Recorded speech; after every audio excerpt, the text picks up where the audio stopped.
Proclamation number 8584, August 10, 1963. Love for God is demonstrated through neighborly love. I always keep telling you the same. Take care of your fellow human being in his adversity. Help him, irrespective of whether he suffers spiritual or physical distress. Practice unselfish neighborly love, and you will fulfill the purpose of your existence. For you only demonstrate your love for me when you give love to your neighbor, who is your brother. I am a father to all of you. I long for your love, which should apply to all my living creations who have emerged from me. Your fellow human beings very often suffer hardship, and it will mainly concern spiritual difficulties in which you should help them. For earthly difficulties will come to an end, but spiritual adversity continues and will always require help, regardless of whether they are on earth or in the kingdom beyond. Spiritual adversity largely consists of unkindness, and therefore the soul's imperfect composition, which, however, should mature in earthly life through love. Hence, if you love your neighbor, it can awaken reciprocated love and encourage the other person to change his nature if he wants to emulate you. If you are an example to him by living a true life of love, giving love is the greatest help. But you should also make the gospel known to your neighbor. That is, you should also describe his creator and provider as a God of love who is everyone's father and therefore wants to be called upon as a father. You should only ever try to impart spiritual knowledge to your fellow human being, and you will help his maturation if you offer everything to him with love.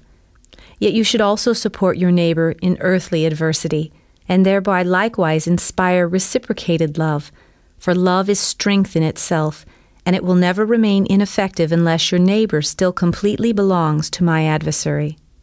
Then he will reject you and not experience the results of love.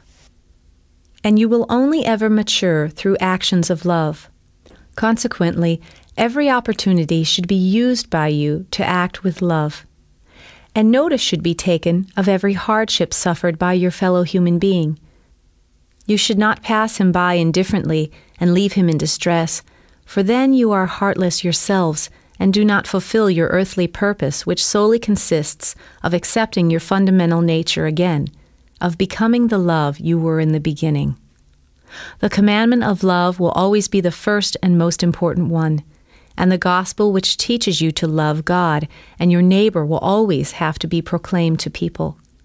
However, you will never show love to me if you ignore your neighbor, no matter how strongly you are moved by your emotions. True love for me can only be expressed in loving activity for the next person, and thereby you also prove your love for me. But anyone who is half-hearted and indifferent in his love for his neighbor will never feel true love for me. For how can a person love me whom he cannot see, if he ignores his brother whom he can see? Love between people has grown cold in the last days, and therefore they are also very distant from me, who as eternal love can only unite with a person through love. And this is why the spiritual adversity is so great. For to be heartless also means to be without faith, without knowledge, and without strength. Furthermore, it means to still be subject to the power of the one who is devoid of all love and who will always stop people from acting with love, but who also wants your downfall by keeping you away from me. And he is the one you have to resist. You have to try to contact me, and you will only ever attain this through loving activity. For this reason I say, what you do to the least of my brothers, you have done to me. I myself consider your love for your fellow human being as love for me. How else would you be able to demonstrate your love for me? If you believe in me, and that I, as a father, grant love to all my children, then you also have to return my love as children. And then you also know that all you humans are regarded by me as children, that you are all the same, living beings who originated from me, and you have to love one another and move towards me together. But one also has to carry the other. You have to protect the other from suffering harm. You have to help him in all kinds of difficulties. You have to stick together and establish this true relationship between brothers and then strive towards your eternal Father together. Only then will you have the kind of love for each other which I require of you humans, because you are the same in your fundamental substance, because you came forth from the divine strength of love. And once the relationship between you humans has changed, once all your thoughts and actions are determined by love, you will also become more perfect. You will become again what you had been before, living creations permeated by love, which only ever work for each other's beatitude. For where love exists, there also has to be a receptacle for this emanated love, irrespective of whether I myself as the primary source or you as terminals of my strength of love re-emanate this love. There always has to be a vessel into which you can radiate your love. And thus on earth, this vessel is your fellow human being, the person next to you, to whom you give your love, which you receive from me. For you cannot give anything that you wouldn't have received from me first. I nurture the spark of love in you, such that my love enlightens you consistently more and inspires loving actions.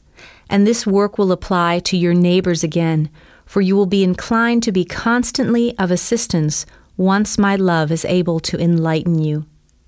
And your activity of love for your neighbor demonstrates to me that you accept my rays of love, that you open your hearts and grant entrance to me and my love. It demonstrates to me that you are committed to me in love again, or you would keep your hearts closed, and I would be unable to work in you.